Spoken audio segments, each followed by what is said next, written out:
쉽게 배우는 꿀팁의 찌르기입니다. 오늘은 현직 3D 프린터 사업에 종사하고 계신 전성배 대표님과 함께 인터뷰를 하러 왔습니다. 혹시 자기소개 한번 부탁드리겠습니다. 예, 전성배입니다.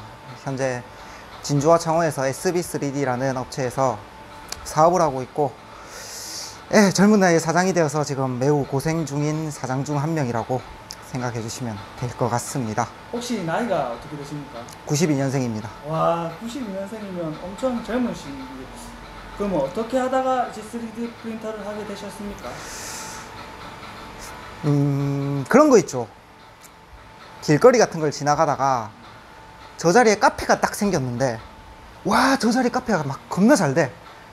저 자리 내가 있었어야 되는데, 이런 삘이 꽂히는 순간이 있지 않습니까? 아, 예. 예, 그래, 군대를 전역하고 원래 무역학과였는데 이제 무역학과다 보니까 외국에 막 그런 걸 많이 보다가 그냥 어쩌다가 3D 프린터를 딱 알게 됐는데 그냥 그 삘에 꽂혔죠. 예, 그냥 그게 끝입니다. 그래서 스타트를 하게 됐습니다. 딱. 그러면 그 3D 프린터 사업을 하기 전에 뭐 3D 프린터 관련해서 뭐 회사를 다니셨습니까? 예, 다녔습니다. 그 전에 이제 강사로 활동을 조금 하다가, 강사로 활동하기 전에 3D 프린터 배우고 강사로 활동하다가 3D 프린터 기업에서 다니다가 사업을 하게 됐죠. 그러면 그 회사를 다닐 때랑 또 아니면 직접 대표가 됐을 때랑 뭐 차이점이 있습니까? 이제 가장 큰 차이점은 제가 아침잠이 많아요. 그리고 저녁에 잠을 진짜 늦게 자고. 일반 출퇴근 같은 경우에는 아직까지는 아침 9시에 출근해서 저녁 6시에 퇴근을 해야 된다라는 게 통상적으로 돼 있는 파인데, 자유롭게 일을 할 수 있다?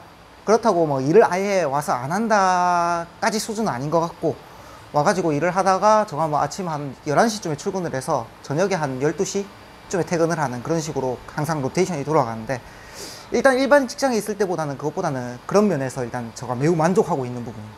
아, 시간적인 자유로움이 있다. 그렇죠. 아, 네. 그리고 이게 사업 자체가 쉽지 않았을 텐데 어떻게 이제 결정적인 계기로 시작을 했습니까? 이게 비용적인 측면이나 아무래도 이렇게 금액적인 부담이 컸을 텐데. 이전에 계셨던 3D 프린터 그 업체에 있는 사장님이 들으시면 참 기분이 나쁠 수가 있는데, 처음 들어가면서부터 사업을 생각하고 들어갔습니다. 그래서 이제 거기서 받는 월급이 있으면은 그 월급으로 3D 프린터기를 한 대, 두 대, 세 대 이렇게 만들기 시작했었고, 거기에 있는 이제 회사에서 다니다 보면은 그런 게 있거든요. 사장이 잘못하고 있는 점과 이 회사에서 배워야 될 점이라든지 그런 좀 기술적인 거 말고 그런 경영적인 거를 이렇게 많이 배울 수 있더라고. 이제 그런 걸 모두 다 내가 습득을 했다고 생각을 하고, 이런 쪽으로 내가 가면은 이런 시장은 없겠다 라고 생각을 하는 파트가 딱 있다고 생각할 때 시작한 겁니다. 실례되는 말이지만 혹시 지금 매출 규모가 어떻게 됩니까? 이게 3D 프린터가 제조업으로 분류가 되긴 하는데 조금 서비스업에 가까운 면이 있어서 매출이 그렇게 높지는 않습니다.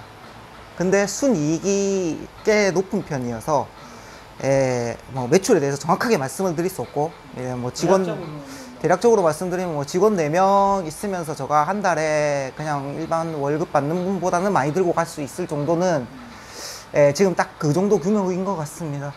네. 알겠습니다.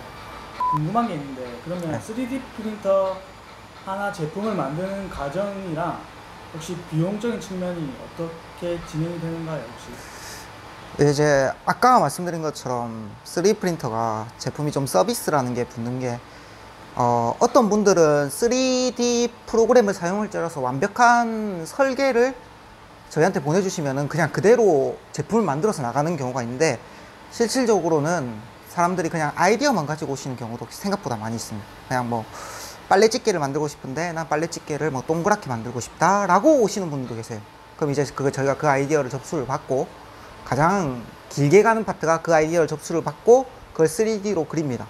그래서 그 고객분한테 컨펌을 받고, 그리고 고객분한테 컨펌을 받고 난 다음에 제작이 들어가고 물건이 나가는 형태로 들어가는데, 이제 뭐 빨래집게로 말씀을 드려서 그렇지, 뭐 예를 들어서 박물관에 있는 마네킹이라든지 그런 거 같은 경우도 이제 조금 특이한 마네킹, 헐크 같은 거는 실제로 마네킹으로 팔지를 않기 때문에 게임 캐릭터 마네킹 같은 것도 뭐 이런 게임 캐릭터가 있는데 얘한테 옷을 내가 입힐 테니까 이런 몸을 만들어 주세요 하는 경우도 있어요.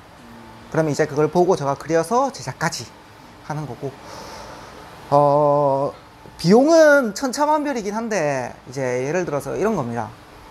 진짜 간단한 동그라미 원형으로 하나 만들 건데, 이게 사이즈가 10cm짜리가 있고 1cm짜리가 있다고 치면은, 이걸 모델링 비용은 또 동일하지만 1cm짜리가 10cm짜리보다 훨씬 더 쌉니다. 그렇다고 뭐 1cm에서 10cm로 늘어났으니까 숫자가 11하고 10배가 되는 게 아니라 제가 보기엔 한 40배 이상으로 뜹니다. 왜 그러냐면 이렇게만 뛰는 게 아니라 이렇게 공간 부피적으로 크기가 커지기 때문에, 좌우 넓이 뭐 XYZ라고 하거든요. 저희는 그 전체적인 부피가 커지기 때문에 40배 정도 높아지고, 아무리 자그마한 거여도 엄청나게 복잡한 부품을 그린다고 하면은 또 설계 비용은 더 올라가고 제작 비용은 낮아지는 경우가 있고요. 아무리 큰 거여도 단순하다고 하면 설계 비용이 낮은 경우가 있고 제작 비용이 비싼 경우가 있습니다. 그래서 이제 저 같은 경우는 진짜 단순한 거고 3D 프린터로 굳이 할 필요 없는 거는 다른 데 하라고 합니다. 아니면은 제가 3D 프린터 이런 데 쓰여지고 이걸 업체를 제가 찾아 드릴 테니까 저한테 찾아가지고 제작해가지고 우리가 중간에서 컨트롤 해드릴 테니까 저한테 얼마만 주십시오 라고 얘기하는 경우도 있고요. 그럼 이제 그분들이 저한테 그냥 그럼 이거 아크릴로 깎아주세요 라고 하면은 이거 아크릴로 만든 게 낫습니다 하고 그 업체를 직접 찾는 게 아니라 제가 직접 찾아서 만들어주고 저는 어느 정도 인센티브를 받고 이제 그런 식으로 하는 경우도 꽤 있습니다. 혹시 그러면 3D 프린터에 대한 뭐 비전은 혹시 있습니까? 저도 이제 3D 프린터 업계에 종사를 하다 보니까 이제 3D 프린터에 대한 소식을 많이 듣습니다. 뭐 장기를 만들었다, 뭐 안고를 만들었다, 이제 뭐 항공 부품으로 들어간다, 셀을 만든다라고 이렇게 많이들 말씀을 하십니다. 그리고 실제로 100% 가능합니다. 근데 저희한테 연락 오시는 분들도 그런 분들이 많으세요. 뭐 예를 들어 가지고 어떤 모형을 만들 건데 이거 쇠로 3D 프린터를 해주세요 라고 얘기를 하시는데, 그런 분들한테 저희가 항상 하는 얘기가 있습니다. 아직까지는 CNC, MCT라든지 일반 가공이 더 싸고 깔끔하게 잘 나옵니다 라고 말씀드립니다. 깔끔하게 더 잘 나오는 건 정확하게 잘 모르겠지만 일단 쌉니다. 3D 프린터만 만들 수 있는 모형이 분명히 존재하는데 그 모형이 아닌데도 그냥 3D 프린터로 만들어 달라고 하시는 분들한테는 저희가 좀 실망스럽지만 추천을 잘 안 드립니다. 왜 그러냐면 기술적으로는 비약적으로 발전이 돼 있지만 아무리 기술적으로 발전이 돼 있어도 뭐 이 조그만한 거 하나 만드는데 몇 천만 원 이렇게 얘기가 나오면은 실질적으로 이제 고객들한테 다가갈 수 없다고 생각을 했거든요. 저는. 예, 그거는 이제 필요로 하는 이제 뭐 항공 부품을 만드는 정말 중요한 항공 부품을 만드는 그런 쪽 사람들이 사용을 하는 거지, 일반 이제 인한테는 부딪히기에는 아직까지는 멀었다라고 생각을 하고, 재료적인 한계, 뭐 기계적인 한계 모두 다 돌파를 했지만 그거에 대한 단가가 안 맞습니다. 제가 보기엔 아직까지는. 그러다 보니까 저도 이제 사업을 하는 입장이고 뭐 이렇게 뭐 직원들도 먹여 살려야 되다 보니까 그런 파트를 버렸습니다. 버리고 뭐 충분히 뭐 유튜브라든지 네이버라든지 그런데 3D 프린터가 어디까지 되는지를 얘기를 적어보면 충분히 나옵니다. 하지만 그건 뉴스일 뿐이죠. 한계가 있다 이 말씀이신 거예요? 그래서 한계는 없어요. 한계는 없어요.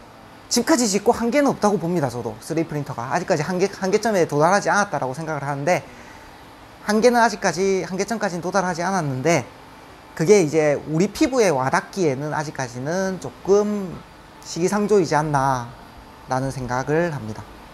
그리고 또 궁금한 게 있는데 3D 프린터를 준비하시는 이제 뭐 사람들이 점점 늘어나는 추세인데 그분들에게 뭐 조언 같은 거 뭐 한마디 해주시면 안 될까요? 그래서 저는 솔직하게 말씀드리면 경쟁업체가 늘어나는 건 좋은 일은 아닌데요.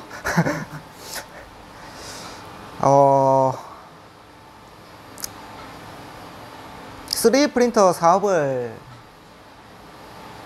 하시는 사람들이 생각보다 3D 프린터에 대한 문턱이 낮다고 생각하시는 분들이 많으세요. 이제 뭐 찾아보면은 뭐 3D 프린터기 한 대로 뭐 500만 원 버는 방법 막 이런 것도 있어요. 저는 그걸 보면서 코웃음을 쳤죠. 실제로 그렇지 않습니다. 3D 프린터기 한두 대 가지고 사업을 한다, 그건 절대 말도 안 되는 소리고요. 10대 가지고도 힘들다고 봅니다. 저는 솔직히 3D 프린터기가 뭐 10대 정도로 출력을 해가지고 한다. 그리고 제가 현직에 있을 때도 그랬습니다. 실제로 3D 프린터가 딱 이렇게 붐이 일어나는 타이밍이 있었는데 그 중에서 90% 이상이 다 죽었습니다. 그때 사업하셨던 분들 다 어디로 갔는지 모르겠어요. 다 없어지고 뭐 강의를 한다든지 실제로 3D 프린터 출력은 하지 않고 강의를 한다든지 그런 경우가 많거든요. 그러다 보니까 물론 저 같은 경우는 돈이 안 되는데 하고 있진 않겠죠. 하지만 그렇게 시작할 때 예상할 때보다도 시작할 때의 그 깨끗함보다도 시작하고 난 다음에 힘든 점이 훨씬 많았고, 예, 저는 기계만 잘 만지면 될 줄 알았었는데 기계가 아닌 뭐 예를 들어서 색깔을 입힌다든지 뭘 간다든지 그런 여러 가지 후가공이라든지 설계라든지 그런 쪽으로 이렇게 많이 부딪혔었어요. 그래서 현실과 이상은 좀 다릅니다. 그래서 잘 하면은 진짜 좋은 길이긴 하지만 그 준비 과정이 확실하지 않으면은 100% 문제되고, 항상 제가 한 번씩 강의 같은 거 나오고 그러면 하는 말이 있거든요. 운이 따라줘야 되는 것 같습니다. 사업을 하면서도. 네, 사업을 하면서도 운이 따라줘야 되는 거고, 그리고 사업하는 사람들이 뭐 난 3D 프린터를 잘 만들어 해서 사업을 시작했다. 아무리 잘 만들어도 안 팔리면 못 하는 거고, 나는 3D 프린터를 잘 팔 수 있어 라고 하는데 3D 프린터 기계가 안 좋으면 문제 되는 거고, 이렇게 뭐 좀 복합적인 요소가 많다 보니까, 예, 그런 거에 대한 준비가 확실하게 되어 있어야 되지 않을까라는 생각을 합니다. 네. 그럼 마지막으로 구독자분들에게 한 말씀 부탁드리겠습니다. 3D 프린터가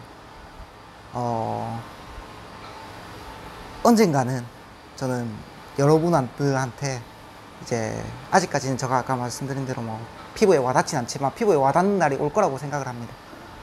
예, 피부에 와닿는 날이 올 거고 3D 프린터가 언젠가 발전을 해서 뭔가 우리 삶에 조금 더 윤택해지는 그런 날이 올 거라고 생각을 하고 사업을 하고 있기 때문에, 네, 그때 돼서 나는 그래도 이 영상을 보고 3D 프린터에 대해서 어느 정도는 알고 있었다. 나는 그래도 3D 프린터가 이런 건지는 알 수 있다라는 얘기가 될 수 있는 좋은 영상이 되어서, 좋은 기억으로 이렇게 남았으면 좋겠습니다. 그리고 이제 궁금하신 점 있으시면 이제 댓글로 질문 남겨주시면 대표님께서 아마 질문에 답변해 주실 것 같고요. 그리고 이제 오늘 인터뷰에 응해 주셔서 되게 이제 감사드리고 앞으로도 더 좋은 컨텐츠로 다가오겠습니다. 이상 이제 누구나 쉽게 배우는 꿀팁의 찔기였습니다. 찔기TV 화이팅! 화이팅! 화이팅!